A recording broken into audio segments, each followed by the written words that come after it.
Hello, I'm Celeste. I'm an intuitive writing coach, and this is a pick a pile tarot reading for writers and my fellow word witches. We have 3 piles, so if you want to take a minute and tune into your higher self and pick one, if it ends up not fitting, you can just go ahead and pick another one or come back next time. We have pile number 1 right here, and that's a lapis lazuli on top of that. Pile number 2 has a ruby sitting on top of it, and pile number 3 is a turquoise.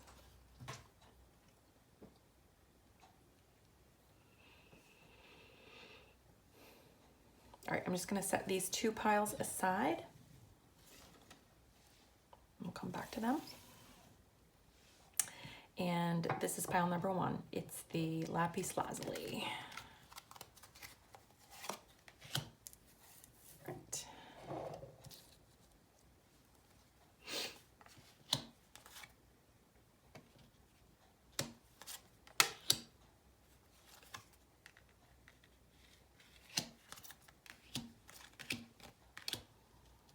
Okay.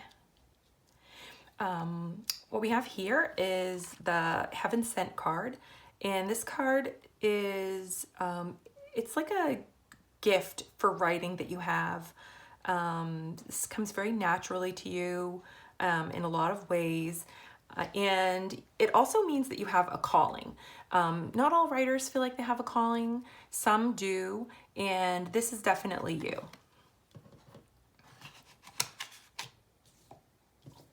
And then we have the Queen of Pentacles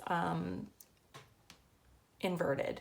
And what this means to me is, so the Queen of Pentacles she's kind of a woman in charge of herself. She's the Earth Mother. She's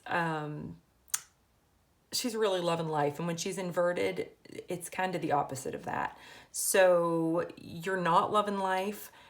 You're probably a little bit stuck, frustrated, maybe even angry about how things are going with your writing right now. This is the King of Wands, and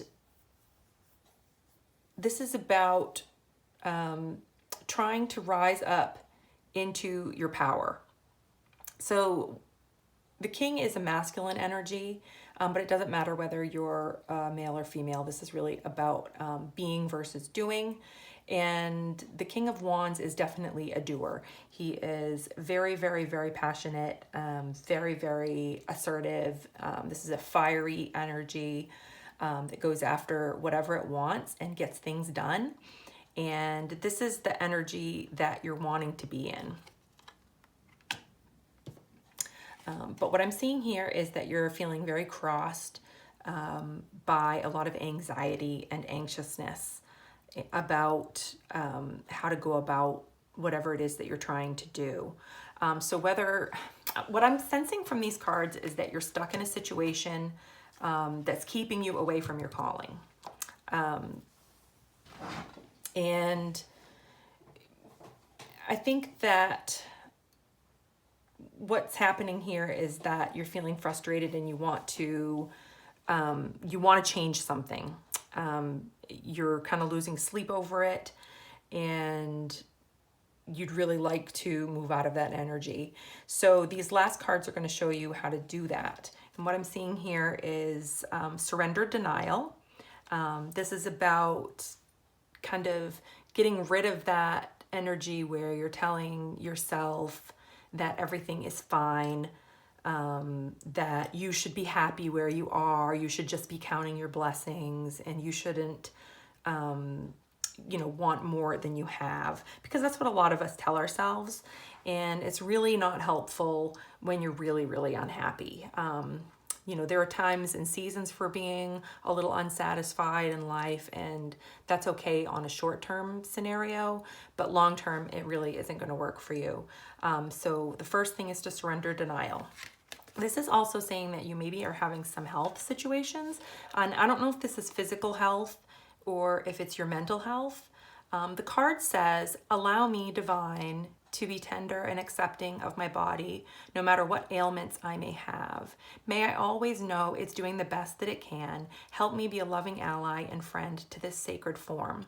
So this is really about taking care of your body.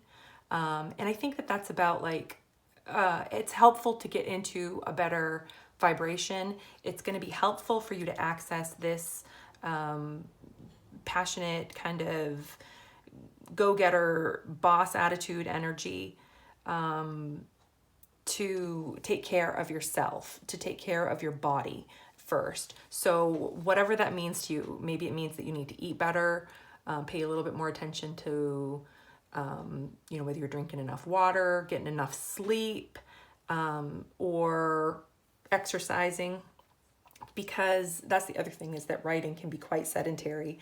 And I know that for myself, when I was working, the 9 to 5 and then writing on top of it, that I was not really getting all the exercise that I wanted to be getting unless I really put in an effort.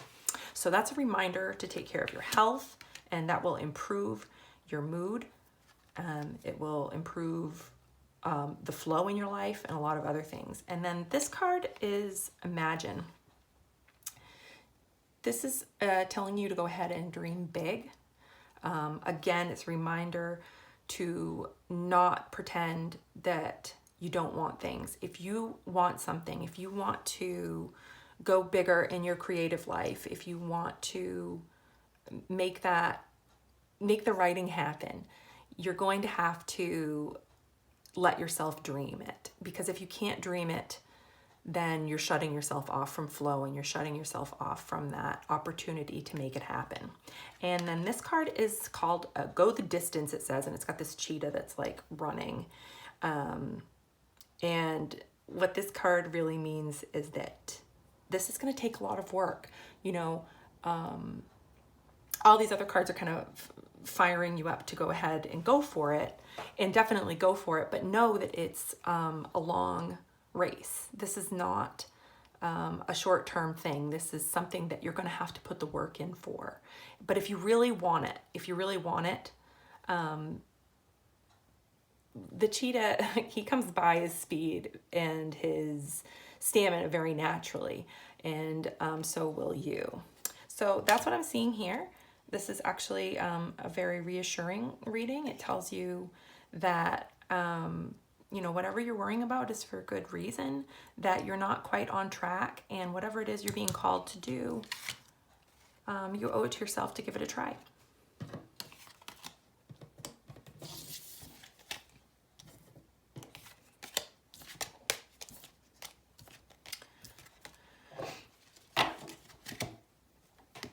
And pile number 2, what do we have here? We've got Bring It Into Form. I'm going to set these aside and bring them out in a minute. And this is the ruby pile. This was pile number 2. Bring it into form. So this is a similar energy of what I was just saying, is that you've got a project that you want to do. You're trying to make something happen. And I don't know if this thing is a business or a manuscript that you're trying to bring into form, or some other kind of a creative project. But whatever it is, you're trying to bring this thing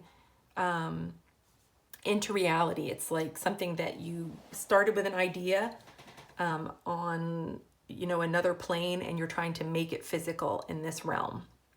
And we've got the Knight of Wands, and the High Priestess, and the inverted Two of Cups. So what I'm seeing here again is wands are always a lot of passion. This is a lot of drive, determination. It can be a little bit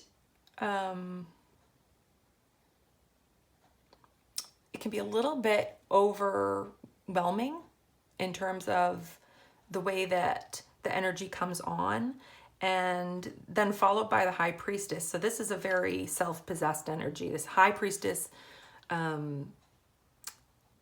she is very, very in control, and she is very, very self-possessed. She doesn't mince words. She doesn't at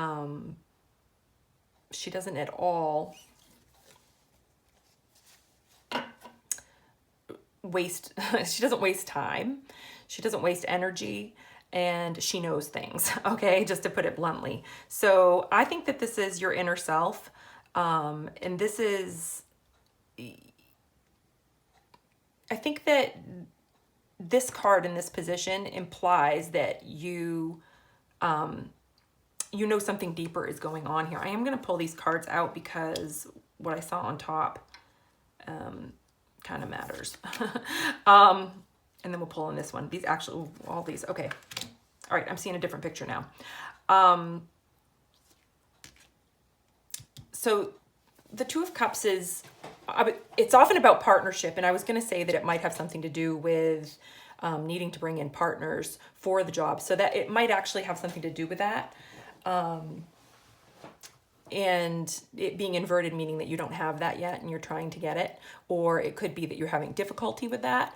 But with these other cards that are showing up here, this surrender the idea you can fix someone, in this relationship card, I'm thinking that instead this is actually a blockage. I'm thinking that you have a relationship that's not supportive of your creativity, and that you're feeling very frustrated with that right now. And that could also account for this High Priestess. She's keeping things a secret. She doesn't, like I said, she's holding that close to her chest, whatever it is. She's probably not saying anything about it to this person. So you've got this, your surrender card, surrender the idea that you can fix someone. It's time for a relationship to shift. It doesn't work to try to fix someone. Each person must be accountable for his or her own healing. So if you've been thinking that if you're just patient and you're just kind enough, that this person is eventually going to come around and support you, you are probably, you're probably wrong. I don't want to say that in a mean way, but it points to the fact that you need to take responsibility for supporting yourself in this endeavor. This person is probably not going to just turn around and support you. It doesn't mean that you need to leave the relationship necessarily. If they're not actively blocking you or actively discouraging you, then I wouldn't worry about it. But other people are not always as supportive as we want them to be. And we have to accept that and move on, because that is what it is. Relationship says, I call in the infinite power of love to take over this union in every way. May it now fully belong to the divine. Let it unfold in the perfect way for each of us. I needn't fear letting go of control. My needs are always abundantly met. So again, this is if you have been struggling with wanting this relationship to be something that it's not for you. If you're wanting it to support you in some way that it's not supporting you, or if you're hoping this person is going to change, sometimes the best solution is to surrender control of the relationship. Remember that you can only control yourself, but you can keep sending that person your love and respect and see what happens. Because sometimes just shifting your energy can shift a relationship. It doesn't always, and there's no excuse to stay in a relationship that actively undermines you when you're trying to go after what matters to you. But sometimes people will get on board when they see my guides are saying right now, when they see the results. So a lot of times with creative projects, it's people like, oh, that's your little pet project. And they give you that little sneer. And you're like, it's not funny or whatever. It like hurts your feelings really bad. But they don't understand that. To them, it's just a hobby or a cute little thing that you do until you actually sell a book, or until you actually have fans or something like that. Or if it's a business, until you actually have customers. All right, so this again is about a leg up. Leg up means that you are needing some help. And if you have this going on in your home, sometimes we're looking to this person for support. We're looking to them for the leg up that we should be looking to others for. So this kind of is a hint that you might need to go elsewhere for support for a while. That means, you know, maybe finding some writing friends. If there's a local writing group, or go online, you know, go somewhere where there are other writers, and try to find them. Excuse me, try to find some people that can help you with that. If another way, you know, is to work with somebody who can support you. And then we have the thinker, and this is an energy of thinking, literally of thinking. It's about needing to give some deep thought to what you want out of your life. And this could be indicating that you need to be really clear about what your dream actually is. What is this thing that you're trying to bring into form? You need to kind of pull back these energies. This energy and this energy are both very, very strong, and they're really not, they're kind of at odds with each other. I just want to say, that's what I'm kind of getting right now, is this is really, really, really like hard and fast doing. And this is like very, very closed. Well, it's not really closed off. It's just more, it's just more passive, more intuitive, more, it's just more being. And what you have to kind of do is integrate these two. And this is, it's going to take a lot of work. So you have to kind of figure out when to be like this and when to be like this. Because you can't be like one or the other all the time. And then the other piece of the thinker, to me, what it's saying is that you need to really think about what you want from this relationship. Be really honest with yourself about whether this relationship is giving you what you need. If it's not supporting your creativity, is it that relationship that's kind of undermining you, or is it the relationship that might shift when you start to take yourself a little bit more seriously? So I think that's what's coming up for that one.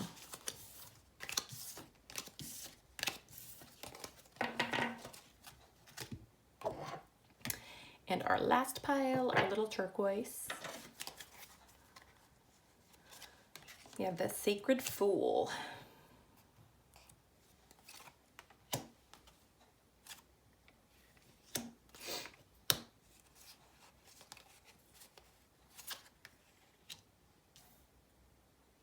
Let me cover that up.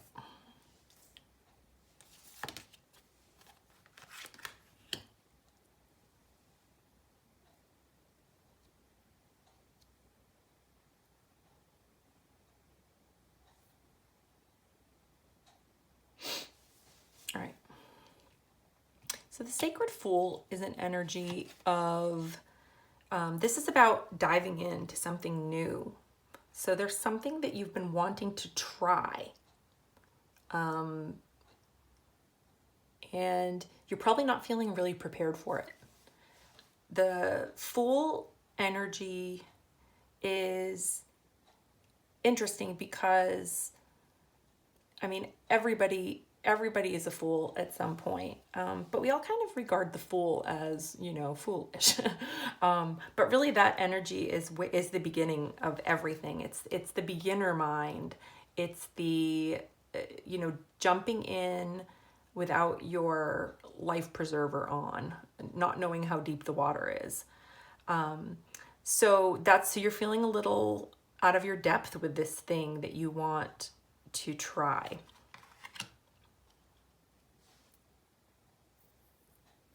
And I see this energy, the Three of Wands.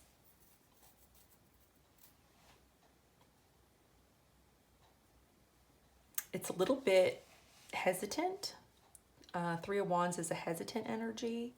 It's a waiting energy. I shouldn't say hesitant. It's not really hesitant. It's more like waiting.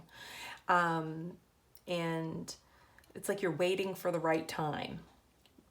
is what I'm getting. Waiting for the right time, waiting for some information. I think you're waiting for, this is again, as a beginning, Ace of Swords. This is about like truth. You're waiting for permission, or you're waiting for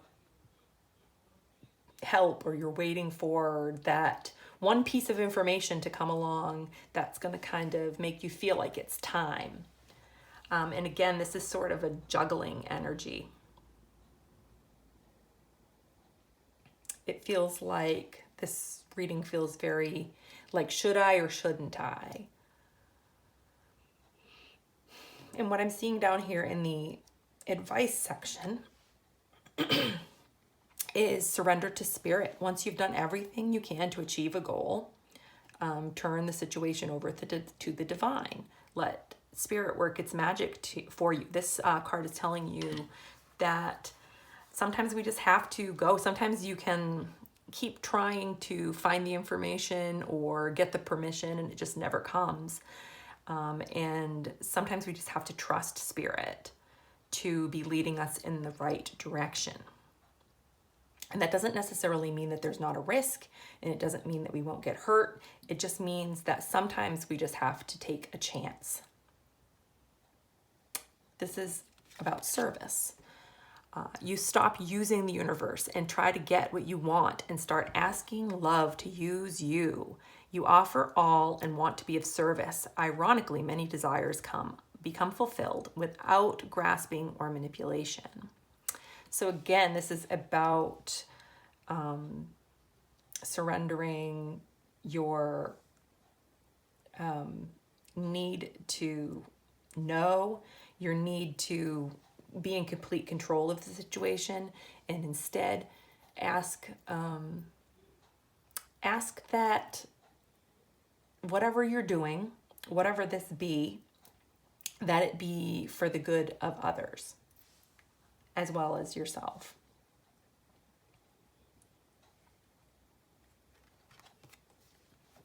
And then I'm getting these two cards. And they're giving me a little bit of kind of that either or vibe that I saw here. And what I think this means, what I'm hearing right now, is that this situation may not be for you, okay? Sometimes we try something and we don't know how it's going to turn out.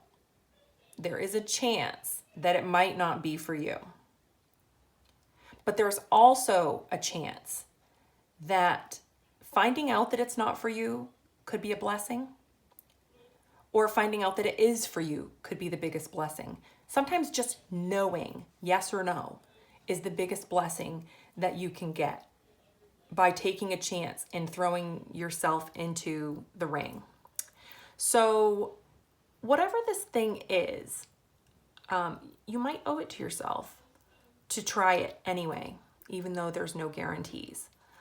And you're gonna have to figure out what that means to you. But I think that what the cards are saying is that you're at a place right now where you really need to know. Okay, so that is the end. And I hope this reading was helpful for you today. I actually had fun with that. That was actually a really, a bunch of good cards. And I would love it if you'd like and subscribe to the channel. I'm an intuitive writing coach, and if you'd like to work with me, you can get more info on my About page.